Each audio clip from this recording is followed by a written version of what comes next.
গাজার মাটিতে থামছে না প্রাণহানি, যুদ্ধবিরতি ছাপিয়ে এখনো আকাশ থেকে বোমা ফেলে চলেছে ইসরায়েল। বুধবার উপত্যকায় ড্রোন পরিচালনাকারী সন্দেহভাজনদের লক্ষ্য করে হামলা চালানোর দাবি করে নেতানিয়াহুর সেনারা। পরে জানা যায় তাদের হামলায় প্রাণ গেছে মিশরীয় ত্রাণ সংস্থার হয়ে কাজ করা কয়েকজন সাংবাদিকের। পুড়ে যাওয়া ধ্বংসস্তূপ থেকে উদ্ধার করা হয় তাদের মরদেহ। একই দিন দখলদার বাহিনীর গুলিতে নিহত হয়েছে শিশুসহ কয়েকজন সাধারণ ফিলিস্তিনি।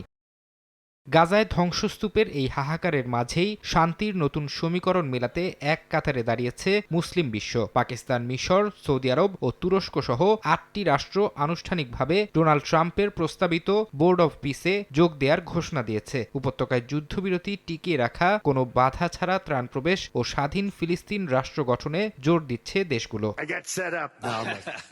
এদিকে বুধবার সুইজারল্যান্ডের দাভোসে বিশ্ব অর্থনৈতিক ফোরামে মার্কিন প্রেসিডেন্ট ডোনাল্ড ট্রাম্প জানান হামাস অস্ত্র সমর্পণে রাজি হয়েছে। তিনি বলেন, অস্ত্র হাতে জন্ম নেওয়া এই গোষ্ঠীর জন্য এই সিদ্ধান্ত নেওয়া কঠিন হলেও শান্তি রক্ষায় তাদের এটি করতেই হবে। আগামী ৩ সপ্তাহের মধ্যে সংগঠনটি তাদের প্রতিশ্রুতি রক্ষা না করলে হামাসকে দ্রুত নিশ্চিহ্ন করে দেওয়ারও হুঁশিয়ারি দিয়েছেন ট্রাম্প।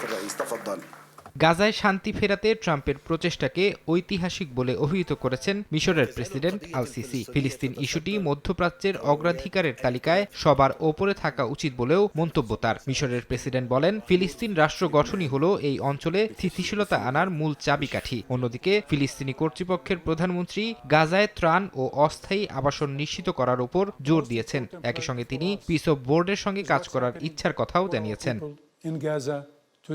ফারহাদ চৌধুরী, সময় সংবাদ।